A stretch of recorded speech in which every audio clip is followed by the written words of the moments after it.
Hello friends, IAS PCS study के इस online platform पे आपका स्वागत है। दोस्तों, मैं आपको विजन आईएएस की फरवरी मंथ की मैगजीन को आज से स्टार्ट कर रहा हूँ।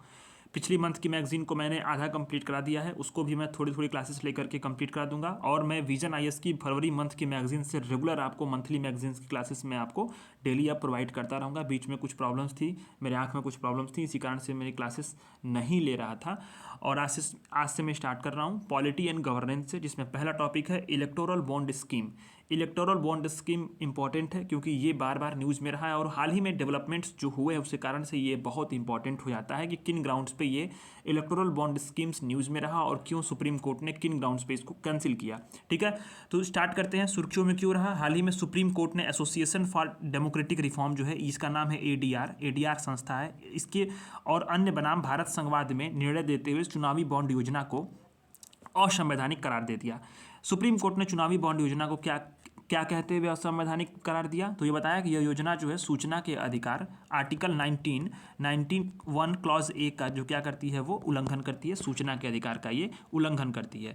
ऐसे में जो चुनावी बॉन्ड योजना है उसके बारे में अगर हम लोग समझें तो चुनावी बॉन्ड योजना क्या होती है? एक प्रॉमिसरी नोट्स के जैसा होता है। प्रॉमिसरी नोट्स मतलब आप समझते होंगे अगर आपने इकोनॉमिक्स पढ़ा होगा थोड़ा सा, तो जिसमें अगर आप जाने तो एक वचन पत्र के तरह होता है, जिसमें जो धारक होगा वो क्या करता है, वो धारक जो होता है एक कानूनी साधन होता है जिसमें धारक जो क्या करेगा वो एक निश्चित राशि का भुगतान करेगा विशिष्ट समय सीमा और उसके जो है भुगतानकर्ता की डिमांड पे। ठीक है, तो इसमें ये जो चुनावी बॉन्ड्स होते हैं ये धारक को मिलने वाले क्या होते हैं? इंटरेस्ट रहित होते हैं, कोई इंटरेस्ट नहीं होगा, ब्याज मुक्त लिखत होते हैं। साथ साथ क्या होते हैं? एक बियरर बैंकिंग इंस्ट्रूमेंट्स भी होते हैं जिसमें खरीदार करता वो प्राप्तकर्ता का नाम बिल्कुल नहीं रहता है। ठीक है, ये इसकी विशेषताएं ये थी कि इसका नॉन रिफंडेबल था, यानी जो ये रिफंडेबल नहीं होगा, इसी के आधार पर खरीदार को जारी किया जाता है। और सबसे बड़ी बात इसमें थी, इसमें कुछ कुछ चीज़ें थी जिसको जानना आपको जरूरी है कि भारत का कोई भी नागरिक हो या भारत में कोई भी निगमित संस्था हो, कंपनी हो, उसको खरीद सकती थी। और कहाँ से? स्टेट बैंक की जो है ऑफिशियल्स जो अधिकृत शाखाएं हैं वहाँ पे खरीदा जाता था। ठीक है, अब किसको मिलता था ये चुनावी बॉन्ड्स? तो इसका उपयोग उन्हीं पंजीकृत पॉलिटिकल पार्टीज को दान देने के लिए किया जाता था जिन्होंने पिछली लोकसभा या विधानसभा में कम से कम 1% वोट हासिल किए हों, वो एलिजिबल थे। ठीक है, अब ये चुनावी बॉन्ड के बारे में बताया जाता है कि ये राजनीतिक दलों के लिए, पॉलिटिकल पार्टीज के लिए औपचारिक जो बैंकिंग माध्यम है उसके माध्यम से चंदा प्राप्त करने का ये जो है मार्ग सुनिश्चित करते हैं। और सबसे बड़ी बात है कि सरकारी अधिकारियों द्वारा इसको, जिनका जो है इसका क्या होता है, ऑडिट किया जाता है। ठीक है, इस प्रकार ये क्या होता था, ये पारदर्शिता को बढ़ावा देते हैं जिसमें इलीगल तरीके से कोई कैश या अन्य प्रकार से जो है इसमें जो चंदा है उसको रोकता है। इसको प्रत्येक चुनावी बॉन्ड में अगर देखा जाए तो एक विशिष्ट अल्फा न्यूमेरिक संख्या होती है जिसको अगर अल्ट्रा वायलेट रेज के माध्यम से हम उसको देख सकते हैं। ये चुनावी बॉन्ड योजना के बारे में यहाँ पे थोड़ी सी ब्रीफ में जानकारी थी। बात आती है कि सुप्रीम कोर्ट का निर्णय क्या देना था, सुप्रीम कोर्ट के समक्ष कौन कौन से प्रमुख प्रश्न थे। तो प्रमुख प्रश्न जो थे उसके बारे में अगर हम लोग देखें तो ये था कि क्या राजनीतिक दलों को अगर मतलब वॉलंटरी तौर पे योगदान कोई दिया जाए या दान की जानकारी देना न देना सूचना के अधिकार का उल्लंघन है। अगर मान लो मैंने किसी पॉलिटिकल पार्टी एक्स है उसको मैंने कोई दान दिया 100 रुपये का, ठीक है, तो क्या इस मेरे बारे में सूचना देना कि क्या मैंने दान दिया कि नहीं दिया, ये सूचना नहीं देना, ये क्या सूचना का अधिकार का उल्लंघन है? तो सुप्रीम कोर्ट का निर्णय ये आया कि चुनावी बॉन्ड योजना में यह पता बिल्कुल नहीं चल पाता कि किसने किस दल को कितना दान दिया। ठीक है, सबसे बड़ी बात है कि इसमें मालूम तो चल नहीं पाता क्योंकि नाम तो उजागर करना था नहीं। तो यह जो बॉन्ड योजना है, जो संविधान का अनुच्छेद 19(1)(a) है उसके तहत क्या करती है, राइट टू इन्फॉर्मेशन का ये उल्लंघन करती है। इस प्रकार यह योजना क्या है, एक असंवैधानिक योजना है।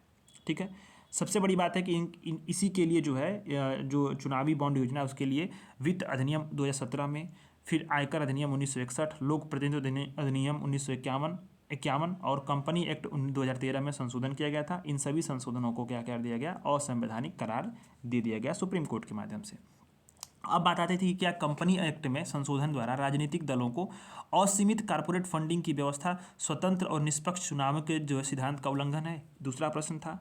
तो यह बताया कि पॉलिटिकल पार्टीज को अनलिमिटेड कॉर्पोरेट फंडिंग देने की अनुमति देने के लिए कंपनी एक्ट में संशोधन जो किया गया है वो क्या है, मनमाना है। और सबसे बड़ी बात है ये संविधान के आर्टिकल 14 का उल्लंघन है, यानी कि समानता के अधिकार का उल्लंघन है। ठीक है, तो इसने क्या इससे क्या निष्कर्ष निकला कि कोर्ट ने संशोधन द्वारा चुनाव में अनियंत्रित कॉर्पोरेट जो प्रभाव है उसकी स्थिति पर बल दिया, यानी कि जो अनियंत्रित तरीके से कॉर्पोरेट सेक्टर जो है बार बार उस पर चुनावों में और अन्य जगहों पे वो प्रभाव डाला, उस पर बल दिया। और साथ साथ क्या है कि स्वतंत्र और निष्पक्ष चुनाव और राजनीतिक समानता के सिद्धांतों का उल्लंघन करता है। इन सारी चीज़ों पर उसने फोकस किया। तो निर्णय संबंधी कुछ अन्य बिंदु क्या निकल कर सामने आया, तो यहाँ पे आपको ध्यान देना है कि चुनावी बॉन्ड योजना के समक्ष जो है कोर्ट में कुछ प्रमुख निर्णय आया कि इस चुनावी बॉन्ड जारी करने वाला जो बैंक एसबीआई है क्या करेगा, चुनावी बॉन्ड जारी नहीं करेगा। साथ साथ जो है स्टेट बैंक क्या करेगा, निर्णय के 3 सप्ताह के भीतर इलेक्शन कमीशन ऑफ इंडिया को कौन कौन सी जानकारी देगा, तो जो भी सुप्रीम कोर्ट का अंतरिम आदेश है उसके बाद खरीदे गए चुनावी बॉन्ड योजना के बारे में जो है जानकारी देनी पड़ेगी, जिसमें चुनावी बॉन्ड की तारीख, खरीद की तारीख था, किसने खरीदा और खरीदे गए चुनाव बॉन्ड का कितना मूल्य था। इन सारी चीज़ों को देने के लिए आपको पता होगा कि स्टेट बैंक ऑफ इंडिया ने जून तक का समय मांगा था। सुप्रीम कोर्ट ने 3 बार उसको फटकार लगाई और वो काम स्टेट बैंक ऑफ इंडिया ने मात्र 10 दिनों 15 दिनों के अंदर में किया। लेकिन ये हिलावली मानसिकता का ये प्रदर्शन कर रहा था स्टेट बैंक ऑफ इंडिया की ये काम हो ही नहीं सकता, लेकिन सुप्रीम कोर्ट की जब डांट पड़ी तो उसने काम 15 दिन में कर दिया। तो ये सारी चीज़ें हैं, देखना पड़ता है। और उन राजनीतिक दलों का विवरण भी देना पड़ेगा जिन्होंने कोर्ट के अंतरिम आदेश के बाद चुनावी बॉन्ड के माध्यम से चंदा प्राप्त किया। ठीक है, साथ साथ बॉन्ड को जो कैश में जो भुनाया गया उसकी तिथि और बॉन्ड का मूल्य वर्ग भी जानकारी देने पड़ेंगे। और इस सभी जानकारी को क्या करेगा निर्वाचन आयोग, उसी अपनी जानकारी को 1 सप्ताह के भीतर सभी अपनी ऑफिशियल वेबसाइट पर उसको पब्लिश करेगा। और सबसे बड़ी बात है कि जो भी वैध चुनावी बॉन्ड हैं जिनका अगर कोई कैश में उसको ट्रांसफ़र नहीं किया गया है, कैश में चेंज नहीं किया गया है, तो उन्हें जारीकर्ता बैंक को वापस किया जाएगा और ये खरीदार जो होंगे उसके राशि में खाते में राशि को ट्रांसफ़र कर दी जाएंगे। ठीक है, अब यहाँ पे बताया सुप्रीम कोर्ट ने कि काले धन पर अंकुश लगाने के लिए चुनावी बॉन्ड योजना अनुपातिक रूप से उचित नहीं है। प्रोपोर्शनैलिटी टेस्ट के आधार पर जो है ये उचित बिल्कुल नहीं है। मतलब अनुपातिकता का सिद्धांत क्या होता है, प्रोपोर्शनैलिटी का सिद्धांत ये बताता है कि अगर मान लो कि किसी राइट का आगे इस्तेमाल कर रहे हैं, ठीक है, किसी राइट का इस्तेमाल अगर हम कर रहे हैं तो उस समय स्टेट कितना इंटरफेयर करेगा और उसके स्टेट के इंटरफेयर करने का नेचर कितना होगा और किस लिमिट तक स्टेट इंटरफेयर का, उसके बीच में एक क्या कहना है बैलेंस अनुपात होना चाहिए। यानी हम कितना राइट का मतलब कितने अधिकार हम यूज कर रहे हैं और उसी समय उसी अधिकार को लिमिटेड करने के लिए स्टेट कितना इंटरफेयर कर रहा है और किस मात्रा में कर रहा है, क्या उसकी प्रकृति है, नेचर है, उसके बीच में एक क्या होना चाहिए, अनुपात होना चाहिए। और अनुपात ऐसी होनी चाहिए वो आदर्श स्थिति होनी चाहिए। इसी को अनुपातिकता का सिद्धांत बोलते हैं कि यानी कि तभी तो आदर्श स्थिति रहेगी, वरना अगर आप सूचना के अधिकार का मान लीजिए कि आप अधिकार का उपयोग कर रहे हैं और स्टेट इंटरफेयर कर दे, सूचना का अधिकार दे ही ना, तो उसके अनुपातिकता में क्या होगा, बिल्कुल डिसबैलेंस हो जाएगा। अगर वही स्टेट क्या करता है कि आपको कुछ मात्रा में सूचना देता है, परंतु अगर राज्य का और संप्रभुता के संबंध में या 2 देशों के बीच में या ऐसी कोई गोपनीय जानकारी न देता है, तो यानी वो कुछ मात्रा तक सीमाओं को बनाए रखता है, तो यह क्या है, अनुपातिकता का सिद्धांत जो है कानून को दोनों को जो है ये बैलेंस करने के लिए बहुत इंपॉर्टेंट होता है। तो ये बातें यहाँ पे हैं। दूसरी चीज़ यहाँ पे बताइए कि राजनीतिक जुड़ाव की गोपनीयता का अधिकार, यानी कि इसका अधिकार क्या है कि इसे अधिकार केवल राजनीतिक समर्थन के सच्चे उद्देश्य से दिए गए चंदे तक ही सीमित है। ऐसे चंदों से क्या होता है कि राजनीतिक अभिव्यक्ति, झुकाव या संबंधता अलग अलग रूपों पर अंकुश लग सकता है। हालांकि जो है अगर देखा जाए तो इसमें अगर निजता के अधिकार में उन चंदों को शामिल नहीं किया जा सकता जो क्या कहते हैं गवर्नमेंट पॉलिसीज़ को प्रभावित करें। यानी कि अगर मान लो कोई पॉलिटिकल पार्टी है और वो सरकार में आ गई और कोई कॉरपोरेट जो सेक्टर है उसने क्या किया, कॉरपोरेट जो है जो आपका कोई क्षेत्र है उसने क्या किया कि सीधे सीधे आप उसको 1200 करोड़ रुपए का चंदा दिया, बोला कि आप हमारे लिए इस प्रकार की पॉलिसीज़ बना दो और हमें फ़ायदा होगा। तो चंदे के बदले पॉलिटिकल पार्टीज ने अपने संसद में कानून पास किया और वो बना दिया। तो ये सारी चीज़ें क्या है, ये एक बहुत बड़ा फैक्टर होती हैं कि इस तरह से गवर्नमेंट पॉलिसीज़ को प्रभावित न किया जाए। ठीक है, तो ये बातें यहाँ पे चीज़ें थी। अब वित्त अधिनियम में इसको छोड़ दो, वित्त अधिनियम में क्या इसमें होगा, ये सारी चीज़ें इस पर छोड़ दो।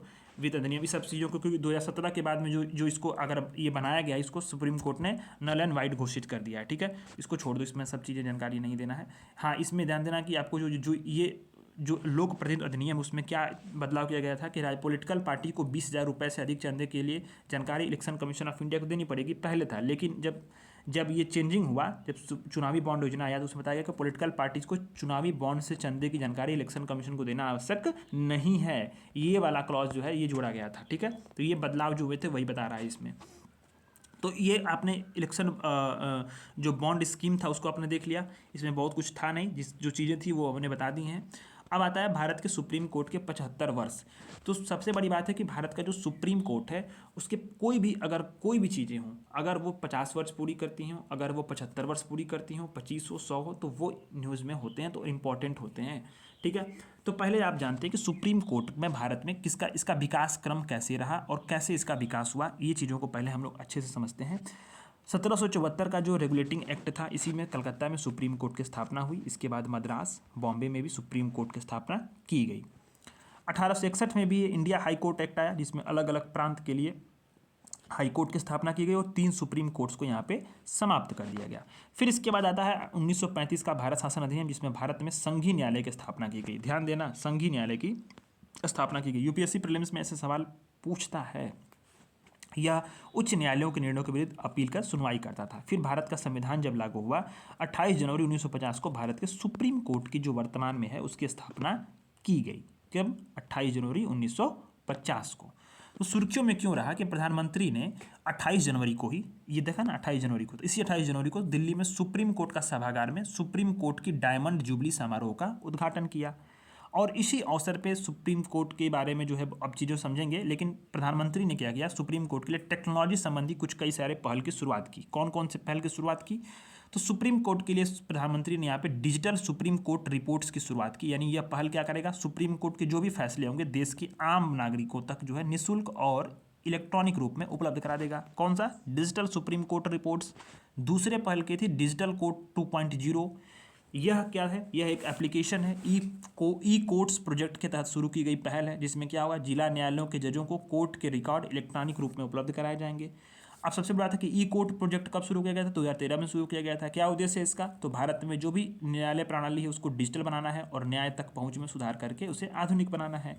फिर सुप्रीम कोर्ट की नई वेबसाइट भी इसी अवसर पर लॉन्च हुई, जिसमें यह वेबसाइट हिंदी और अंग्रेजी दोनों भाषा में की गई थी और इसे यूजर इंटरफेस के अनुकूल जो है इसको डिजाइन किया गया था। ठीक है, ये बातें। अब आता है कि सुप्रीम कोर्ट क्या होती है। सुप्रीम कोर्ट, ये सवाल बन सकता है ना सुप्रीम कोर्ट के बारे में चीज़ों में। सुप्रीम कोर्ट क्या है उसके बारे में जानते हैं कि सुप्रीम कोर्ट अनुच्छेद 124 क्लॉज 1 के अनुसार भारत का एक सुप्रीम कोर्ट होगा, जिसमें एक चीफ जस्टिस ऑफ इंडिया होगा और अन्य न्यायाधीशों की संख्या 7 से कम नहीं होनी चाहिए। ये उल्लेख कहाँ पे है? हमारे आर्टिकल 124 क्लॉज 1 में ये उल्लेख है कि अन्य न्यायाधीशों की संख्या 7 से कम नहीं होनी चाहिए। संसद क्या करेगी? कानून के माध्यम से इससे अधिक संख्या निर्धारित न करे। ठीक है, जब तक, माने जब तक अगर संख्या निर्धारित न करे से अधिक, तब तक 7 से कम तो होनी नहीं चाहिए, मिनिमम 7 है। अब वर्तमान में क्या है, सुप्रीम कोर्ट में एक चीफ जस्टिस है और 33 अन्य न्यायाधीश, यानी कुल मिलाकर कितने हैं? 34 है। कुल मिलाकर कितने हैं? 34 हैं। संवैधानिक प्रावधान क्या है इसमें? तो भारत के संविधान का जो आर्टिकल 124 है, 124 से लेकर 147 तक सुप्रीम कोर्ट की शक्तियों और उसके क्षेत्राधिकार का यहाँ पे उल्लेख किया गया है। उसके उल्लेख यहाँ पे बताए गए हैं। अब आता है कि भारत के सुप्रीम कोर्ट की प्रमुख विशेषताएं क्या हैं। तो भारत के सुप्रीम कोर्ट की प्रमुख विशेषताएं, ये कहाँ पूछेगा? ये प्रीलिम्स में पूछेगा? नहीं पूछेगा। कहाँ पूछेगा? मेंस में सवाल ये बन सकते हैं। तो सबसे बड़ी बात है क्या है, ये हमारे अपील का क्या है, एक उच्चतम न्यायालय है अपील का। ठीक, यानी अपील के लिए सबसे बड़ा, सबसे उच्च न्यायालय कौन सा? सुप्रीम कोर्ट, शीर्ष न्यायालय, जहाँ तक न्याय का अंतिम उपाय इसको बोलते हैं। अगर मान लो कोई व्यक्ति हाई कोर्ट के फैसले से संतुष्ट नहीं है तो फिर कहाँ जाएगा? सुप्रीम कोर्ट जाएगा। ये सलाहकारी अधिकार क्षेत्र, यानी आर्टिकल 143 में कहा गया है कि जो भी भारत का राष्ट्रपति होगा वो कानून संबंधी प्रश्न और लोक महत्व के लिए, पब्लिक जो महत्व की जो चीज़ें होंगी उसके मामले पर सुप्रीम कोर्ट से सलाह मांग सकता है। फिर संघीय जो विवाद होंगे उसका न्याय निर्णय, आर्टिकल 131 के तहत सुप्रीम कोर्ट राज्य और राज्यों के मध्य या अलग अलग राज्यों के बीच में विवादों का समाधान करेगा। यहाँ पे यूटी का उल्लेख नहीं है, कन्फ्यूजन मत होना। यहाँ पे यूपी पीसीएस में सवाल पूछा था यूटीज के बीच में, तो यहाँ पे यूटी नहीं है, सिर्फ क्या लिखा है? संघ और राज्य, राज्यों के मध्य और अलग अलग राज्यों के बीच। यहाँ यूटी शब्द का उल्लेख नहीं है, ध्यान देना, इसको कन्फ्यूज मत होना। ठीक है, न्यायिक समीक्षा की बात आती है तो सुप्रीम कोर्ट यह सुनिश्चित करने के लिए अलग अलग कानूनों और न्यायपालिका के कार्यों की समीक्षा करता है कि वे संविधान के अनुसार हैं या नहीं है। मौलिक अधिकारों का संरक्षण भी करता है। आर्टिकल 32 के तहत सुप्रीम कोर्ट रिट और आदेश जारी करके मौलिक अधिकारों की रक्षा करता है। जनहित याचिका, यानी कि इसमें PIL भी लगती है। ठीक है, पब्लिक इंटरेस्ट लिटिगेशंस। अब इसमें ये क्या करता है, कुछ कुछ मामलों में स्वयं लोकहित मामलों को सुनवाई करता है, कुछ मामलों में सुप्रीम कोर्ट स्वयं भी कार्य करता है, स्वतः संज्ञान भी लेता है और इस तरह से सारे मामलों को देखता है। ये क्या इसकी विशेषताएं हैं, इसको आप मेंस में ही आपको पूछेगा। मेंस में सवाल यह भी पूछ सकता है कि सुप्रीम कोर्ट के समक्ष कौन कौन सी चुनौतियां हैं, क्योंकि अगर आलोचनात्मक आपको लिखना पड़े, आलोचनात्मक विवरण लिखना पड़े या फिर चुनौतियाँ लिखना पड़े, ठीक है, चुनौतियाँ लिखना पड़े तो क्या लिखेंगे आप? ये लिखेंगे।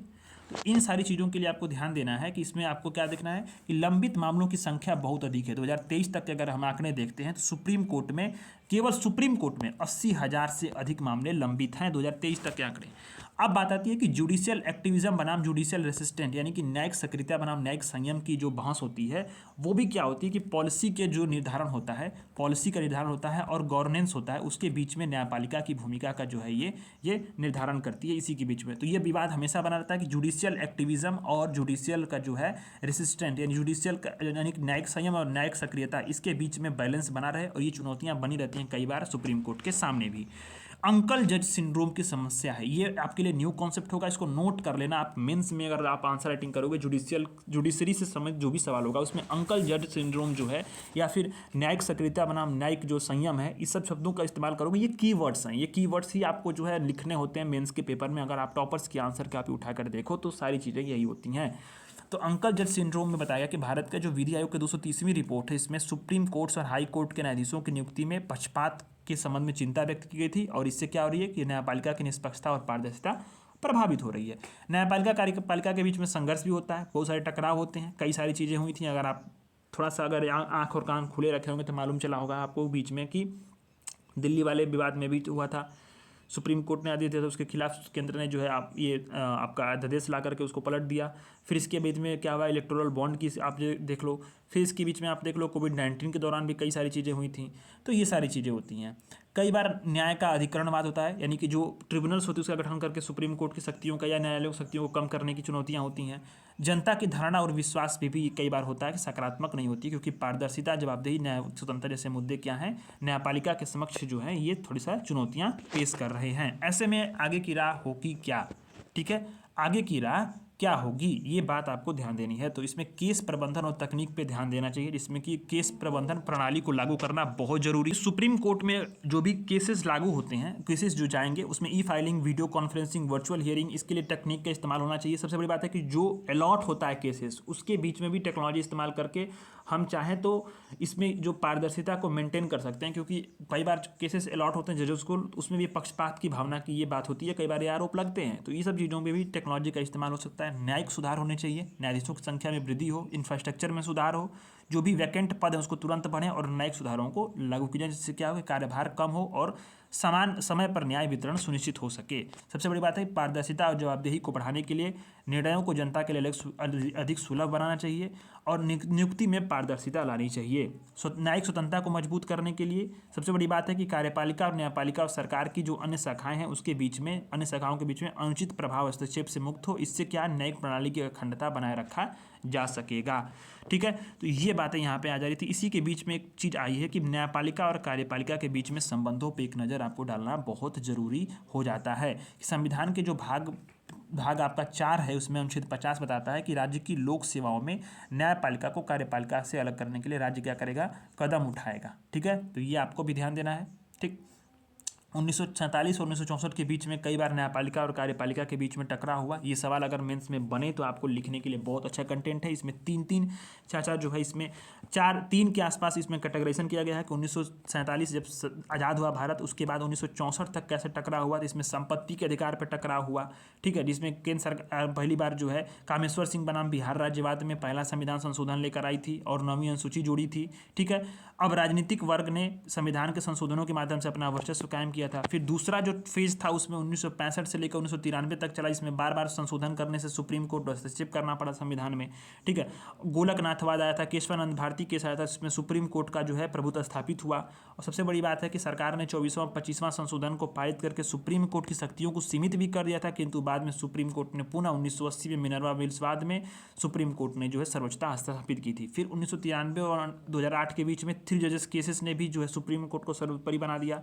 फिर केंद्र सरकार ने जो है, जब मोदी सरकार आई थी, सुप्रीम कोर्ट और हाई जज की नियुक्ति के लिए, हाई कोर्ट में जजों की नियुक्ति के लिए जो है जो एनजेएसी मतलब कि इसमें था कि नेशनल जुडिशियल अपॉइंटमेंट कमीशन, राष्ट्रीय न्यायिक नियुक्ति आयोग की गठन की थी, लेकिन सुप्रीम कोर्ट ने इसे खारिज कर दिया। तो 3-4 फेजेस रहे हैं जो उसमें सुप्रीम कोर्ट के बीच यानी कार्यपालिका के बीच में और न्यायपालिका के बीच में टकराव की स्थितियां बराबर बनी रहीं। ठीक है, ऐसे में फिर नीचे आते हैं हम लोग, उसके सुप्रीम कोर्ट से संबंधित जो है कुछ अन्य खबरें हैं, जिसमें सुप्रीम कोर्ट के क्षेत्रीय पीठों की बात की जा रही है। Regional benches of the supreme court, ये सवाल एक बार का बना हुआ है, यूपी पीसीएस में भी सवाल पूछा हुआ है एक बार का। का।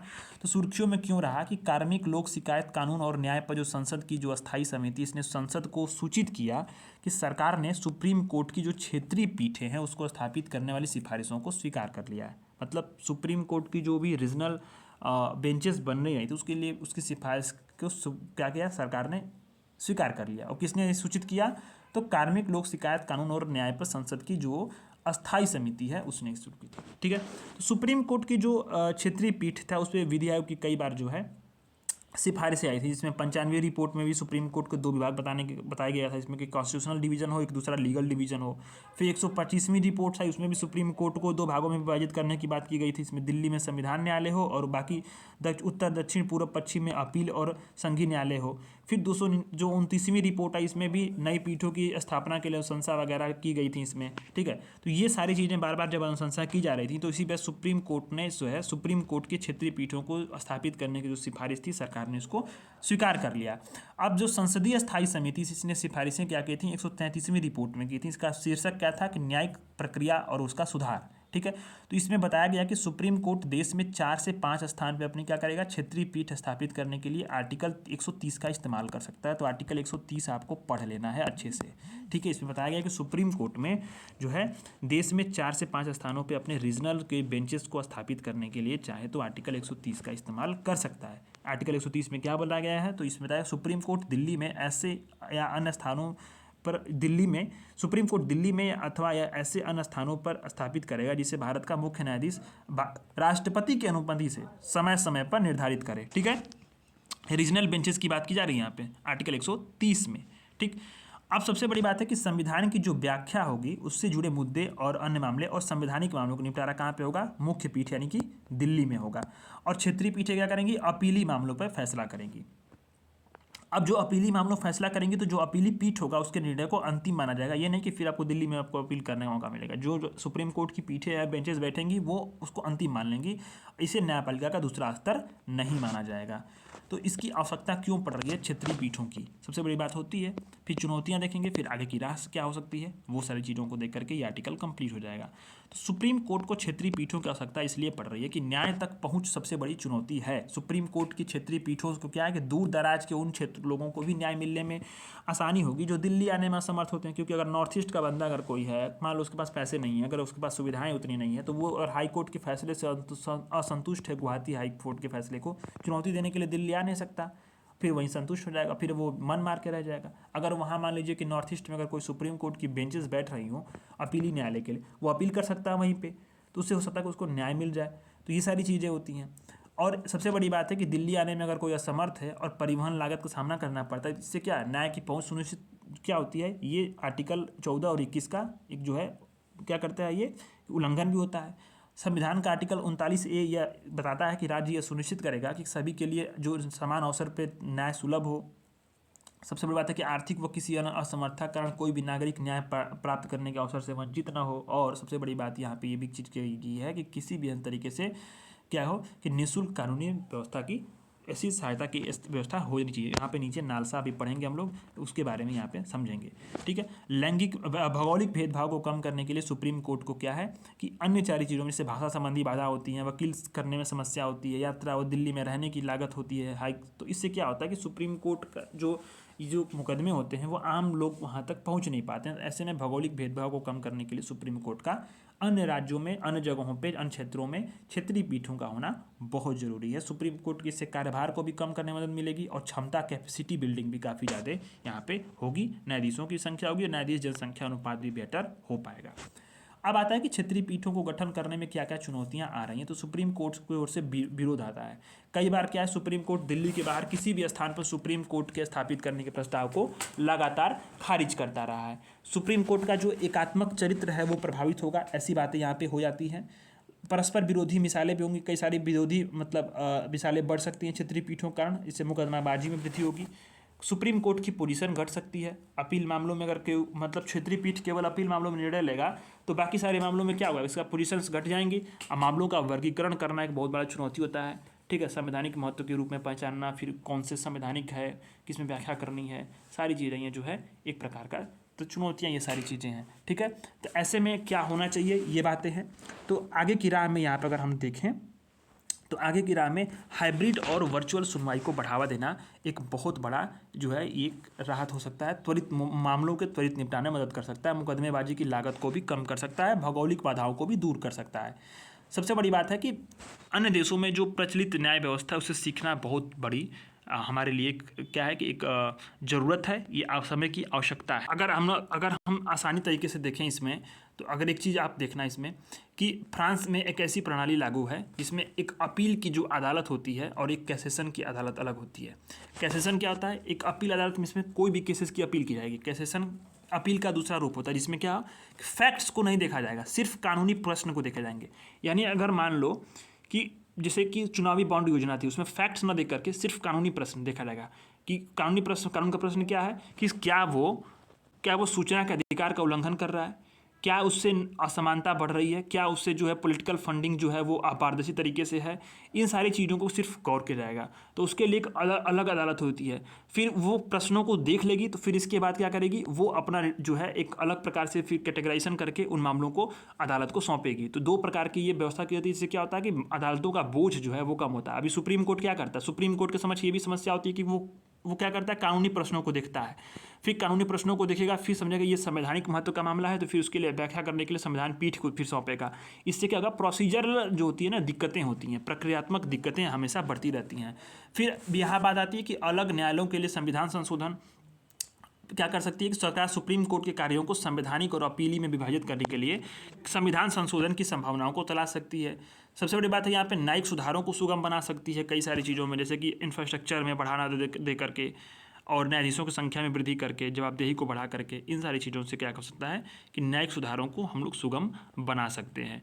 तीसरा वाला आर्टिकल है national legal service authority NALSA. सुर्खियों में क्यों रहा कि संसद की एक अस्थायी समिति ने नालसा एक्ट 1987 के तहत कानूनी सहायता की कार्यप्रणाली की समीक्षा पर अपनी एक रिपोर्ट दे दी।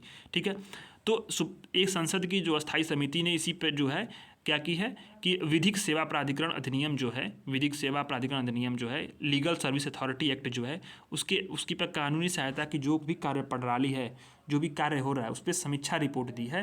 तो ये इंपॉर्टेंट होता है। सबसे बड़ी बात है कि कानूनी सहायता का इतिहास पहले देख लेते हैं, फिर इसके बाद नालसा को समझेंगे। तो कानूनी सहायता का अगर इतिहास देखें तो भारत में 1960 में कानूनी सहायता की योजनाओं के लिए गाइडलाइंस जारी किए गए। फिर 1976 में 42वें संविधान संशोधन के जरिए क्या किया गया, आर्टिकल 39A को शामिल किया गया। 39A को शामिल किया गया किससे, 42वें संविधान संशोधन के माध्यम से।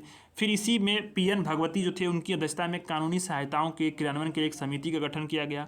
फिर इसी के बाद जो है विधिक सेवा प्राधिकरण एक्ट लागू किया गया।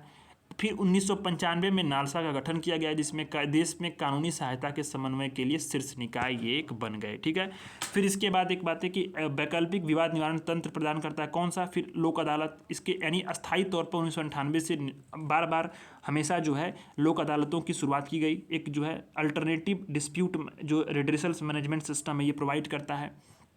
फिर 2000 में अलग अलग कानूनी सहायता पहलुओं को लागू किया गया, जिसमें कि कानूनी साक्षरता कार्यक्रम है, परामर्श केंद्र वगैरह शामिल हैं। तो नालसा के बारे में अगर हम देखें तो नालसा क्या है, विधिक सेवा प्राधिकरण एक्ट जो है, विधिक सेवा प्राधिकरण एक्ट 1987 के तहत एक शीर्ष कानूनी सेवा प्रदाता संगठन है। शीर्ष बड़े स्तर पे जो कानूनी सेवा देता है उसी के लिए एक संगठन है। ये बात ध्यान देना, संगठन है ये। ठीक है, जो करता क्या है, कानूनी सहायता संबंधी जो भी पॉलिसीज होंगी, कार्यक्रम होगा, उसका क्रियान्वयन करेगा और देखरेख करेगा। पूरे भारत में ये इन सभी कानूनी गतिविधियों का निगरानी करता है, जिसका उद्देश्य यही है कि गरीबों को और वंचितों को मुफ्त कानूनी सेवाएं उपलब्ध हों और न्याय तक पहुँच हो। और इसमें जो है इसके तहत जो कानूनी सहायता मिल रही है, इसके तहत न्यायालय, ट्रिब्यूनल्स, न्यायिक और अर्ध न्यायिक शक्तियों और अन्य निकायों में मान्य होती है।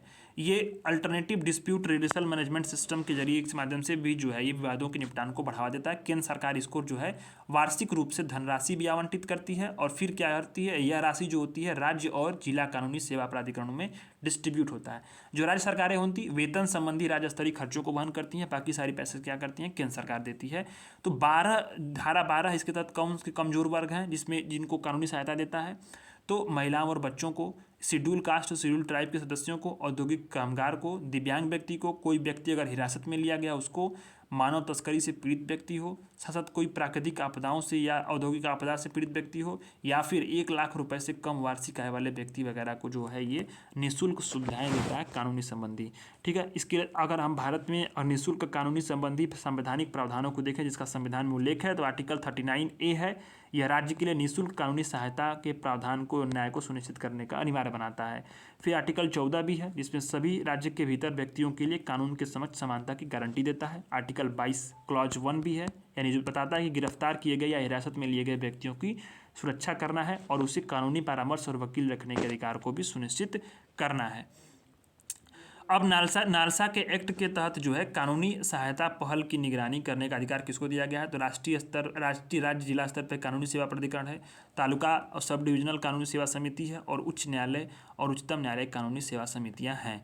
नालसा के कार्य देखते हैं, तो ये नालसा के कार्य बहुत इंपॉर्टेंट होते हैं क्योंकि ये आपको मेंस में पूछेंगे सवाल।